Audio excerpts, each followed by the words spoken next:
ശ്രീ ശാരദാ മുരളീധരൻ, ഇപ്പോൾ നമ്മുടെ ഈ ഒരു വയനാട് ദുരന്തത്തെ അതിതീവ്ര ദുരന്തമായി കേന്ദ്ര സർക്കാർ അംഗീകരിച്ചിരിക്കുകയാണ്. കേരളത്തിന്റെ ആവശ്യത്തെ ഏതു രീതിയിലാണ് കേന്ദ്രം നോക്കിക്കണ്ടിരിക്കുന്നത്? താങ്കളുടെ ഒരു പ്രതികരണം ഏത് രീതിയിലാണ്?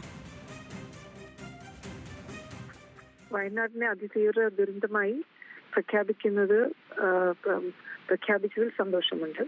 ഇതിന്റെ അർത്ഥം നമ്മളെ സംബന്ധിച്ചിടത്തോളം ഇപ്പോൾ ഇതുമായിട്ട് ബന്ധപ്പെട്ട് ഏതൊരു എം പിക്കും എവിടെ നിന്നാണെങ്കിലും എവിടുത്തെ എം പിക്കാണെങ്കിലും ഇതിലേക്ക് കോൺട്രിബ്യൂട്ട് ചെയ്യാനായിട്ടുള്ള ഒരു സ്പേസ് നമുക്ക് ഒരുക്കി തന്നിരിക്കുകയാണ്. നമ്മളുടെ പുനരധിവാസ പ്രവർത്തനങ്ങൾക്ക് ആക്കം കൂട്ടാനും സഹായകമാകും എന്ന് പ്രതീക്ഷിക്കുന്നു.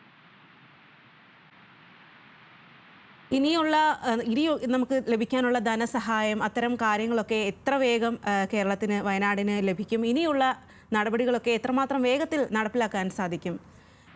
ശാരദാ മുരളീധരൻ, ഇതിന്റെ വയനാട്ടിലെ മേപ്പാടി പഞ്ചായത്തിൽ ഉണ്ടായിട്ടുള്ള ഈ ദുരന്തത്തിന്റെ പുനരധിവാസമായിട്ടുള്ള ധാരാളം പ്രവർത്തനങ്ങൾ നമ്മൾ മുന്നോട്ട് കൊണ്ടുപോയിട്ടുണ്ട്. അത് ഇനി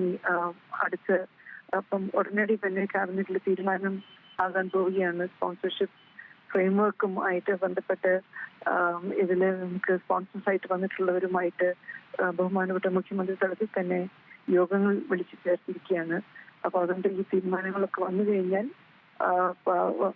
അതിന്റെ തൊട്ട് പിന്നാലെ തന്നെ വളരെ വേഗത്തിൽ ഇനി പ്രവർത്തനങ്ങൾ മുന്നോട്ട് നമുക്ക് കൊണ്ടുപോകാൻ സാധിക്കും.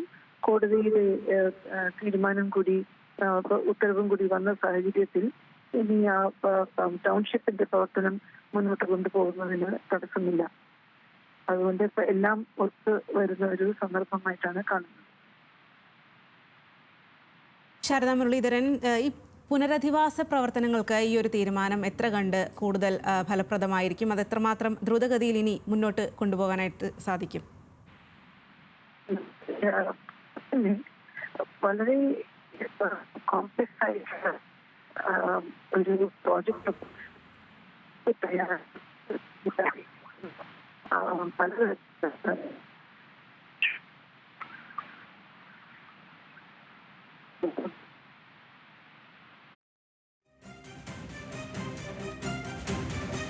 ഇപ്പോൾ കേരളത്തിൻ്റെ ചീഫ് സെക്രട്ടറി ശാരദാ മുരളീധരനാണ് ഈ ഒരു വിഷയത്തിൽ പ്രതികരിച്ചത്. വയനാട്ടിൽ ഈ ഒരു ദുരന്തം അതിതീവ്ര ദുരന്തമായി പ്രഖ്യാപിച്ചതിൽ വളരെയധികം സന്തോഷമുണ്ട്. കേരളത്തിൻ്റെ ആവശ്യം അംഗീകരിച്ചു. പുനരധിവാസ പ്രവർത്തനങ്ങളൊക്കെ വളരെ ദ്രുതഗതിയിൽ തന്നെ ഇനി മുന്നോട്ട് കൊണ്ടുപോകാനായിട്ട് സാധിക്കും എന്നാണ് അവർ പറഞ്ഞത്.